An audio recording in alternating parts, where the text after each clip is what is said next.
चौरासी स्थित अंबेडकर धाम पहुंचे मुख्यमंत्री मोहन यादव। 8 करोड़ की लागत से बनकर नव निर्मित भवन का किया निरीक्षण। 5 जुलाई को लोकार्पण करने की कही बात। मुख्यमंत्री के साथ कृषि मंत्री एदल सिंह कंसाना सहित सांसद भरत सिंह कुशवाहा मौजूद रहे।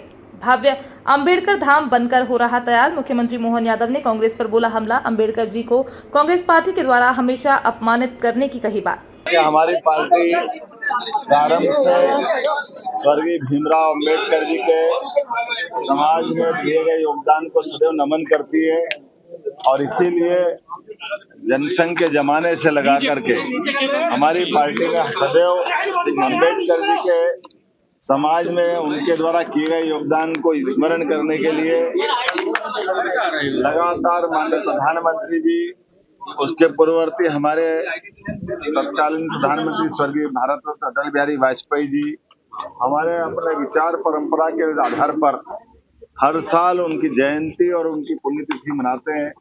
इतना ही नहीं, उनके 5 तीर्थ जिनके आधार पर डॉक्टर भीमराव अंबेडकर जी का जहाँ जन्म हुआ, वो महू में भी उनका पहली बार स्मारक बना करके हमारी तत्कालीन प्रधानमंत्री के साथ साथ हमारे अटल जी के साथ हमारे मुख्यमंत्री उस समय के भारतीय जनता पार्टी के, उनने महू में वो स्मारक बनाया। हर साल बड़ा महाकुंभ लगाने का काम भी हमारे अंबेडकर जी के जयंती के अवसर पर करते हैं। मुझे इस बात का संतोष है कि यहाँ ग्वालियर में भी अंबेडकर जी के स्मारक का ये भव्य स्थान है, जिसमें सेकंड चरण का काम का मैं जल्दी भूमि पूजन करने वापस आने वाला हूँ। और कांग्रेस ने सदैव बाबा साहब की आत्मा को दुखाया।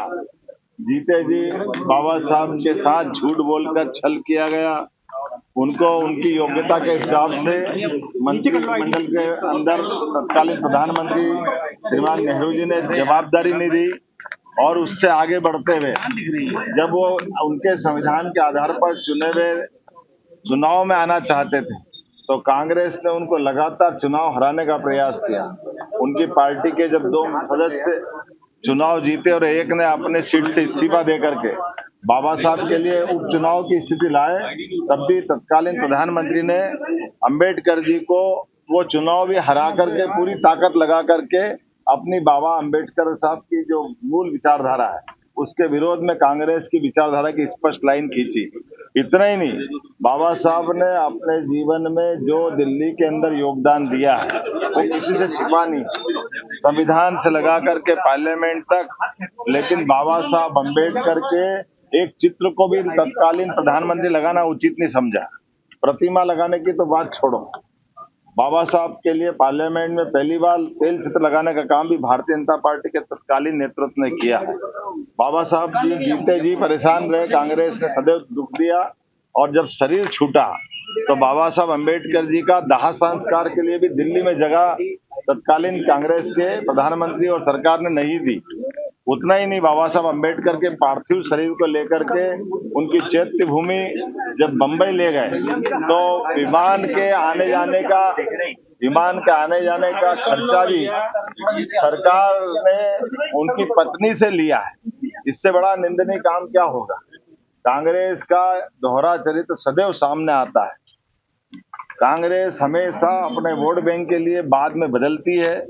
जैसे कि आपातकाल का पाप कांग्रेस के सिर पे था, जब उनने संविधान की एक तरह से हत्या करते हुए कोर्ट ने उनको रिहार किया, कोर्ट ने उनका चुनाव अवैध घोषित किया, बदले में उनने देश को आपातकाल दिया। अंबेडकर जी के इस स्मारक स्थल पर आकर के मुझे इस बात की प्रसन्नता, थोड़े दिन पहले ही हमने डॉक्टर भीमराव अंबेडकर अभयारण्य पार्क का नामकरण किया जो सागर में बनने वाला है।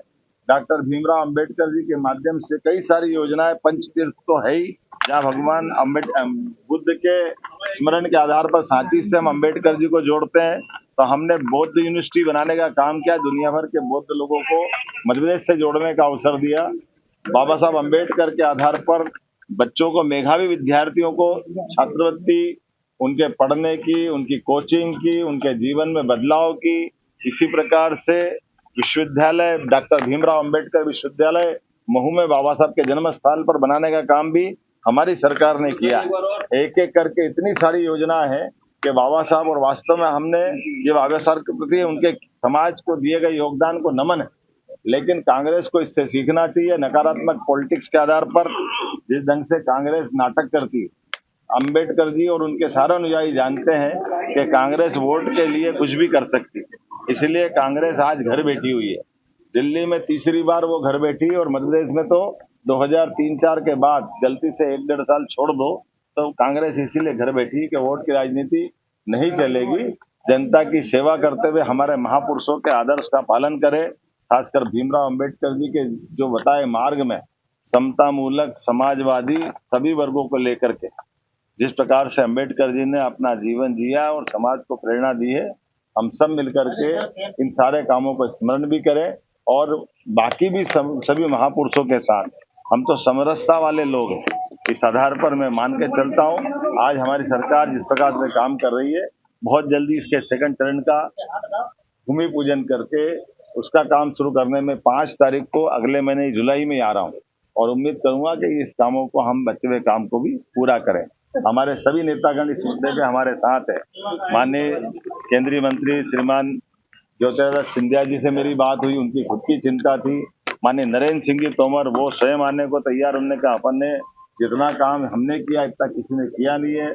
हमारे अपने सारे नेता केंद्रीय और राष्ट्रीय प्रदेश के सारे नेताओं के साथ आज मैं यहाँ के हमारे सांसद भारत सिंह कुशवाहा जी, माननीय मंत्री हमारे वेदल सिंह कंसाना जी, यहाँ की पूर्व विधायक पूर्व मंत्री इमरती जी, हम सब मिलकर के यहाँ के अच्छे काम के आधार पर बाबा साहब की ये इमेज भी बताएंगे।